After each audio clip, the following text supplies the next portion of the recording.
lot of people have been requesting this video. A lot of people want to know a lot about Zoroastrianism. And the main reason for that is once you really start digging into the religion yourself, you can see how highly conscious it is. I mean, Zoroastrianism, the teachings are so conscious, and it really makes you look at the religion like, what did they know and how did this religion not survive? Because it makes so much sense.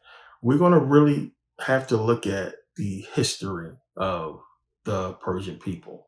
As I said, talked about this in the videos before, ancient history series, and part 1 of ancient religions. You got to really get into history and where people come from. So we know Zoroastrianism goes back to the Persian Empire.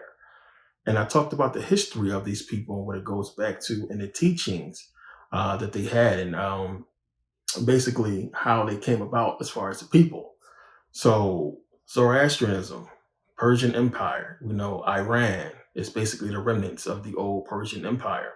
And we got into this whole thing. So just to elaborate, you have to understand, one, the ancient Egyptian empire fell first to the Persians. So we have to look at how did this happen. When you look at the Persian Empire and them growing up and growing in numbers, and how were they able to still conquer and challenge the Egyptians and sustain, sustain them conquering the Egyptians for so long? Because everybody that came into Kemet, if they managed to conquer the Egyptians eventually will overthrow them. They will eventually have civil war and fight for years and years. And we know when the Persians finally took over, the Egyptians fought for about 70 years until, it was finally done. And the Persians finally got a hold on the Egyptian people. And it's not coincidence that once they got that hold, the Greeks came in and took the whole entire thing from them. So, and that's part of what this whole thing is about. We got to get into the Greek aspect of the Persian people. And as I talked about in those videos, it's far-fetched and hard for people to believe when you get into the whole thing. I know a lot of people contact me about it, and when they start really digging into it, they can see how what I was explaining was real. So first thing is, the people we call the Persian people, modern day Iran, are a creation, basically.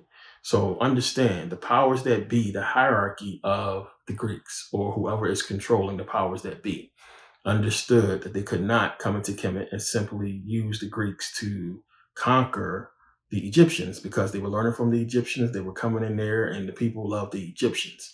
So what they would do is a series of breeding. So they would go north of Greece and breed to create the Macedonians.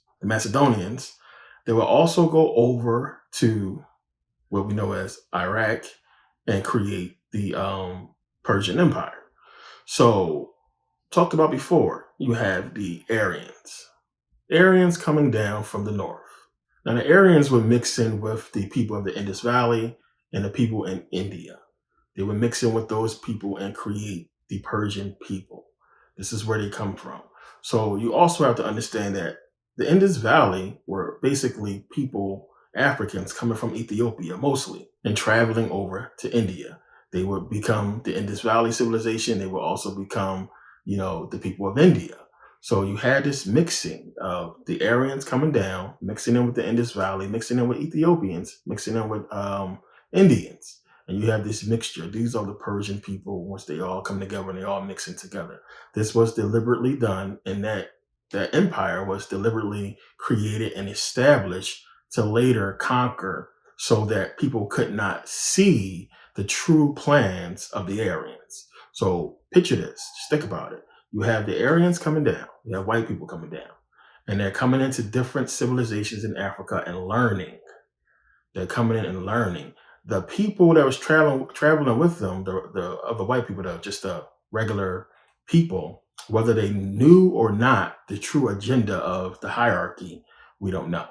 But the true agenda was eventually to take these lands, to learn from these people and take their shit, plain and simple. So you can't just have different skirmishes. You can't have, the Aryans coming into one part, conquering and taking over, coming in this part, conquering and taking over. The word would get out. So what they would do was mix in, play a nice role, and eventually take the throne, eventually conquer from within. That was their MO. That's how they did their thing. So something on the scale of what they were planning could not get out. So they bred these people and they set them, built the empire. And eventually, the Greeks would get them the keys to the back door for Egypt, and they would come into Egypt, conquer the Egyptians, and the Greeks would basically take over later from the Persians. So the whole story we have of Alexander and everything and the wars and all that, we do not know is true. We can't really prove much of it. We don't know exactly what happened, but we can see through history that the Persians, yes, conquered the Egyptians. The Greeks conquered the Persians and took the Egyptian empire, which, as I said, the Greeks was living with the Egyptians. So once you took back the Egyptian empire, why not then give it back to its rightful people, the Egyptians? Which shows you their plan all along. The Greeks was to take that land, and they bred the Persians to do exactly that for them. So same thing you had in the Macedonians. You have one already the Minoans, which are the original Black Greeks, being conquered by these Aryans coming down from the north, and they would basically breed and slowly take over the Minoans.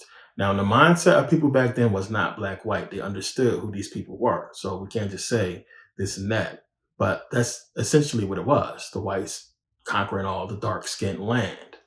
So you have the Minoans eventually, being slowly conquered.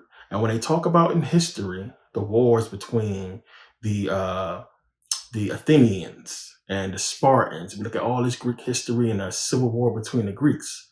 That's bullshit. That's a lie to cover up what it really was. It was the white Greeks versus the black Greeks, plain and simple, taking over. Again, there's no way in the world that you have the Greeks doing everything they're doing as far as the Athenians being so, intelligent and having society and so on and so forth.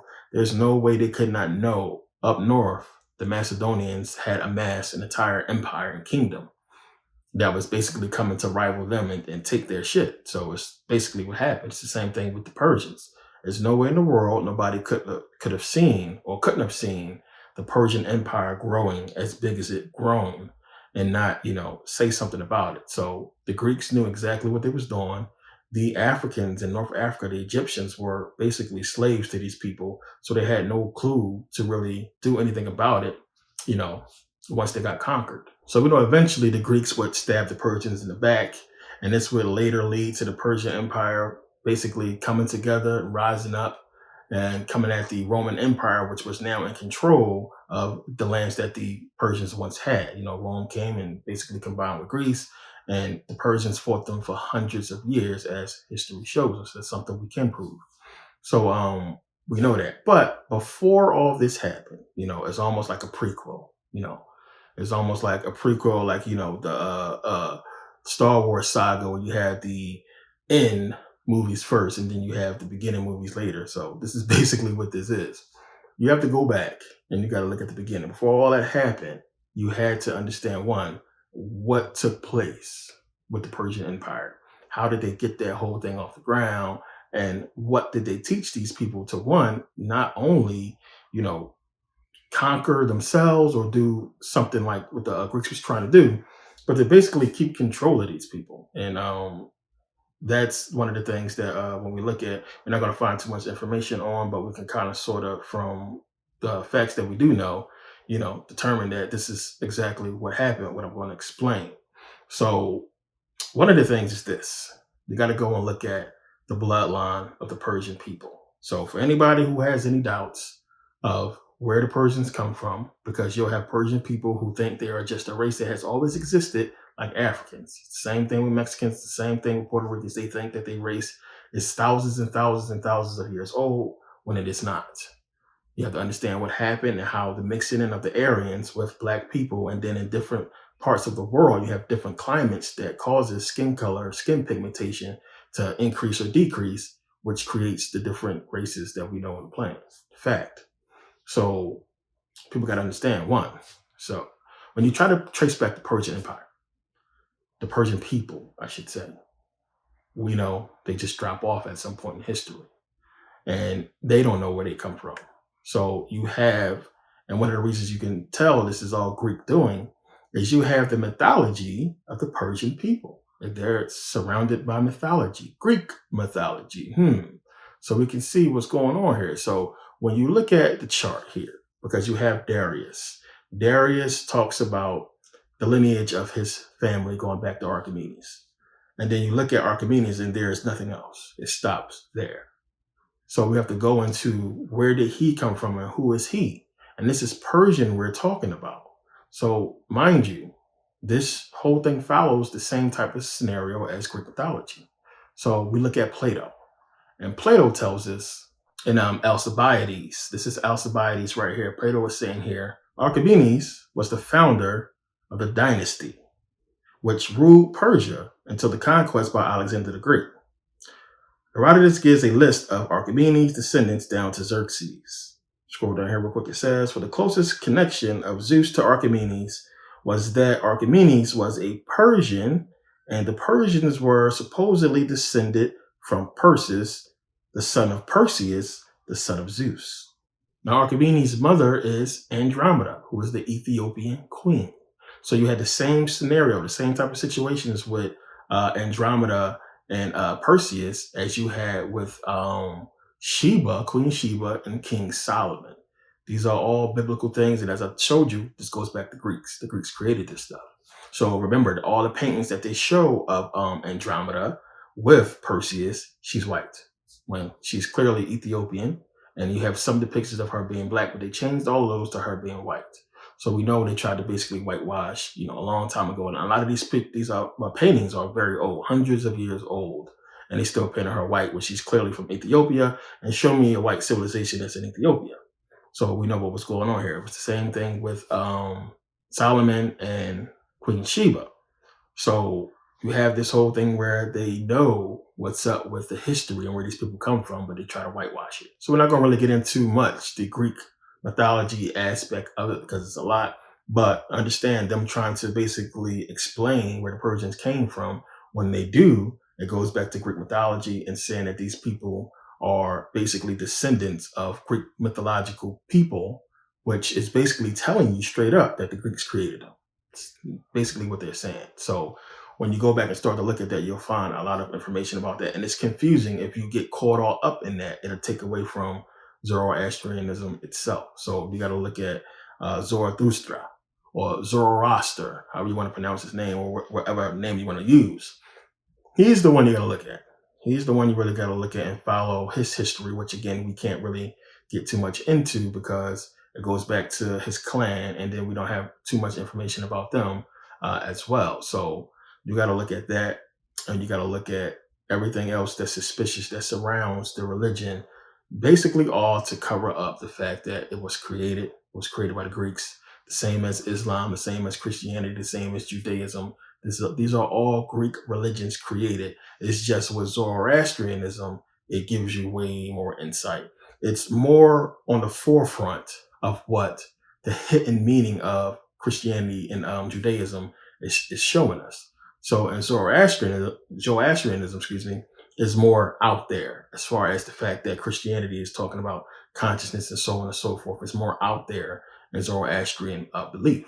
So it's saying here, Zarathustra or Zoroaster, family and formative years. Sometime during the 15th or 12th centuries before the Common Era, BCE, and maybe during the 13th century, there lived a Irano-Aryan clan. Think about that. Named Spitama, which means white or very white. They dwelled in Ariana Veja. The original Aryan homeland was comprised the Euro-Asian steppes between the Volga River and southwestern Siberia, and Spitamas may have lived in northwestern Kazakhstan near the present Russian border. So right from the bat, they're giving you that connection with the Aryans and these people. And you have the Irano-Aryan people or Irano-Aryan clan, just basically telling you just the Aryans mix with these people from Iran, the Persians, basically what it's saying. So you have to look at the whole story of Zoroaster, which we'll get into a little bit, with his mom. So his mom, Dagdova, which basically means milkmaid. So their names are weird. So Dagdova, his mom, she basically lived in the same you might as well say like the same town as Zoroaster's dad. And what happened was, she was young. She was a young teenager who was considered to be like very beautiful, like so beautiful that was out of the ordinary how beautiful she looked. They say she had like a white glow to her. And during her teenage years, like her town or her village, fell sick. Like everybody was getting sick and ill, and she was fine. Nothing was wrong with her. So they said she was doing some kind of, witch spell or some kind of voodoo stuff to them, making everybody sick because she wanted to, she felt like everybody was ugly or something like that. So they chased her out of town. It sounds crazy, but that's basically what it's saying. Chased her out of town, and her father was cool with the people in the Spittima clan who basically took her in. So her father's friend took her in, and that's where she met her husband, who is Zoroaster's father, or who will become his father, Porochaspa, which means many horses. You have Zoroaster's name supposedly mean one or two things. It either means golden light or yellow camel. So they're trying to really break down that language to see exactly what it means, but it probably means golden light more than yellow camel. But his father and that clan, they were horse breeders. That's what their clan was about. The Spittimas was horse breeders. They bred horses. That's what they was known for. So you have the story of his mom being chased out of her town, basically her home, going to her dad's friend's home where she meets her future husband. They have 5 sons. One of them is Zoroaster, the founder of the religion of Zoroastrianism. Now, Zoroaster, as a kid, was basically defiant. Not defiant like in a bad way. He had a lot of questions. So he didn't really believe in the faith that they was, raised up to believe in, which we don't know exactly what that faith was, but we know they believed in Asha, which Asha is basically like divine, guidance. So it's like the divine plan. So they believed in that. And you had his first teacher come in and teach him. His teacher name was Berzin Kuris. And his teacher taught him about the Asha. And Asha, again, is truth. It's like the divine plan. So Asha is something that, set well with Zoroaster, but when you look at the world and everything that was going on, he had a lot of questions. So as a kid, when he would go out, the priest would try to teach him and talk to him. He would always ask them intelligent questions, or he would always question everything they were saying. As a kid, it talks about in the Gathas. We'll get into that. In the Gathas, you have a bunch of verses, which the Gathas is basically like the books and verses, talking about how they would send him home because he would ask them questions or he would defy their priestly authority, and they would send him home and come and talk to his parents and say, hey, he's not believing, he's not following what we're teaching. And he asked so many good questions, valid questions, and he was real critical. And he rebutted everything they said. Every time they had to say something, he had a good rebuttal. He had rebuttals that were so good, it caused a lot of people to question their faith. It caused one chief priest his life. One of the chief priests was so perplexed. He was so messed up by the questions that young Zoroaster was presenting to him that he eventually died because he said he couldn't really handle the questions that he was asking him because it basically destroyed his whole way of life. So you had him at this young age, Zoroaster, super smart, asking questions. And by the age of 15, he was basically already a priest. So he was already a priest and he was already studying and learning and still had doubts. By the age of 20, he left home. He basically gave up his inheritance and left it to his 4 brothers and said, I'm out. I'm going to figure out what this whole thing is about. Don't care about money. I'm gone. So he sought out, wandering town to town, just looking at the way things were. And more as he wandered, he had questions. He doubted his faith because he's seen the evils in the world. He's seen the good things. He's seen old age. He's seen young age. He's seen, the growth and how people grow and how everything had a dual nature to it. So his life is basically the same as Siddhartha, Buddha.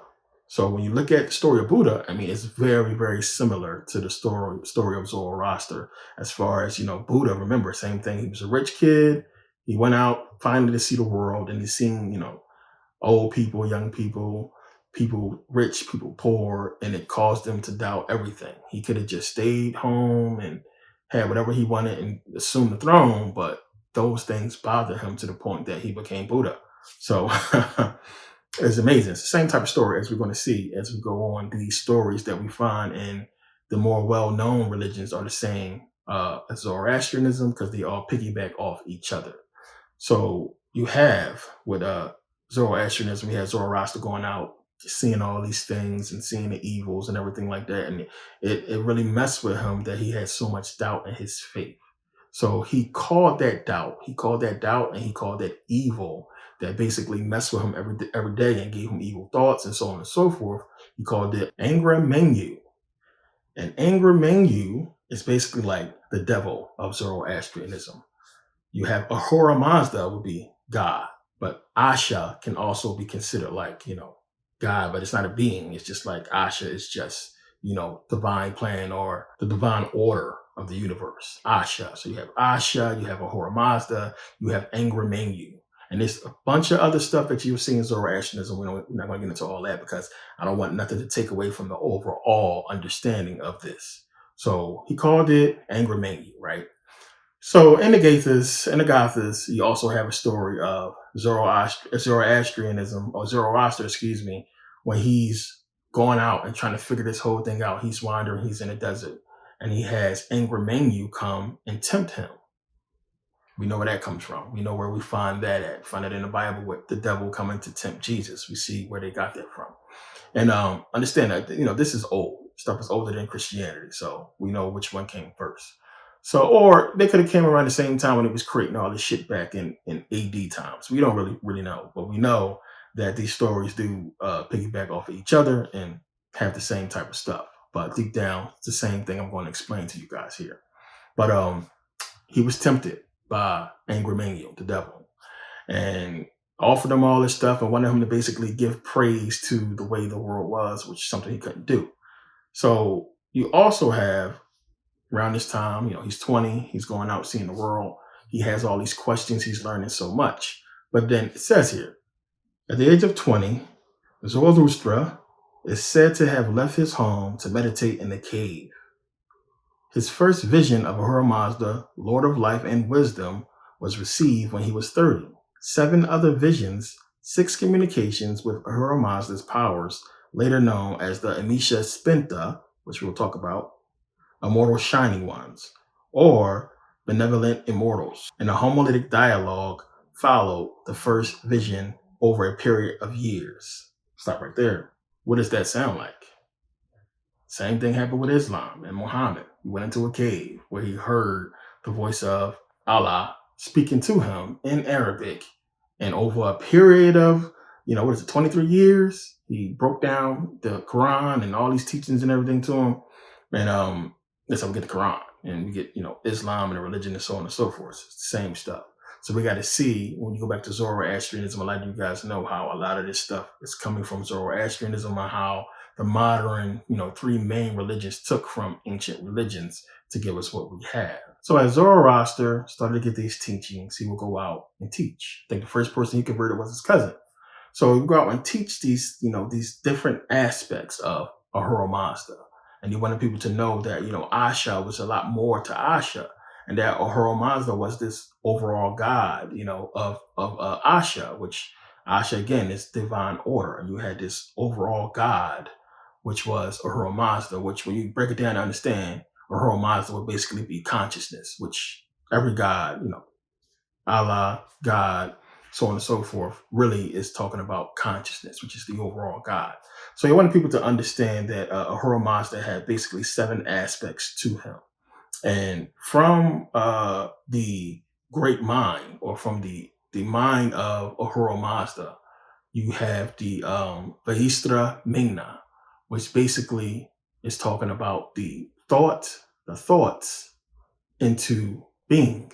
It's also known as the active will, or the bountiful spirit, or Holy Spirit. So this is an aspect of Ahura Mazda.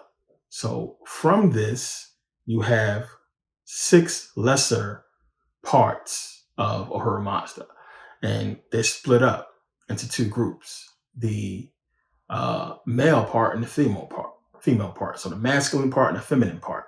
So you have these 6 different aspects, right? So the male part, you have Asha, again, which is divine order. You have good mind, and you have sovereignty. That will make up the male part, or this big divine part of Ahura Mazda.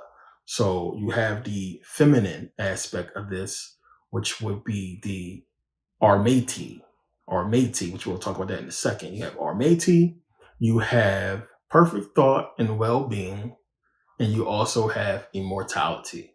So one of the main reasons why a lot of people want to get into this, because you can see what it's getting into. You have masculine and feminine, plain and simple. These coming together gives us the one, the true power, the true essence of us, male and female.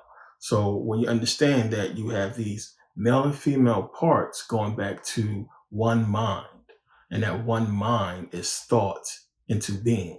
So having these aspects of yourself, or understanding these aspects of yourself, will basically give you the power of God, which of course, again, when you break it down, you are God, and understanding how you can manifest, and understanding how meditation plays a big part in all of this. So again, it's all going back to one divine truth.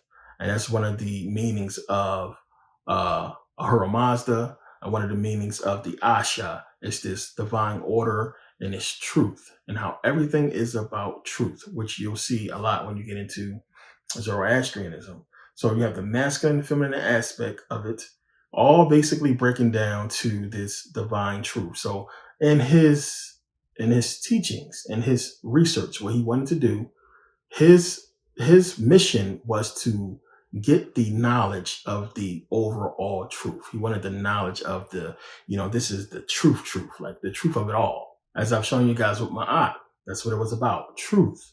And it's not a coincidence you have Ma'at that's representing truth, and you see her with the wings. And when you look at Zoroastrianism, and you guys seen this before, this is the Ferahar. And this is the symbol we see when we see Zoroastrianism. The Ferahar has its own meaning as well. So we see Ma'at with her wings spread, representing truth, divine order. And we see the Ferahar representing Zoroastrianism, that's talking about the same thing. So you have the wings here on the Ferahar, and they have 3 rows symbolizing 3 main principles of the religion. So you have good thought, you have good words, and you have good deeds. And then the tail part is another important part. It basically represents the opposite. You have bad thoughts, bad words, and bad actions. So you have to, you look at it, you have good thoughts. Good thoughts translates into good words. So you have a good thought, and you speak those good thoughts into existence. And those good thoughts or good words leads to good deeds. So you say something good, or you think of something good, you say it, and then it comes into being.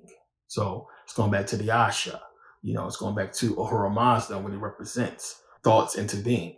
All comes together. I mean, Zoroastrianism is super deep when you get into it. So you have these thoughts, and you have these words, and you have these words turning into good deeds, and it's about the balance. It's about understanding that these are the things that's basically going to get you where you need to go, and you have to watch out for the bad thoughts and the bad words and the bad deeds, but understand that it's a balance between the two. So all throughout, same thing with Buddhism, you have to understand the balance, and that's what is being taught in Zoroastrianism. Understanding the balance between the good thoughts and the bad thoughts, and how that leads to bad words and bad deeds, and so on and so forth, and how this can cause your demise. And having a conscious understanding that one of the main teachings they have in Zoroastrianism is that you are responsible for your fate. Nothing else is. You are responsible for your actions. You have to choose. When we look at our life in a way, everything is set up. I mean, it's basically, it's life. It's how things are. You have choices in life. And that's one of the things I try to teach people, that you have to choose. Life is choice, right? Plain and simple. The program is choice. You have to choose. There's always going to be good. There's always going to be bad. You are smack dab in the middle. You can go left, you can go right. The program is choice. Life is choice. You choose which path to go.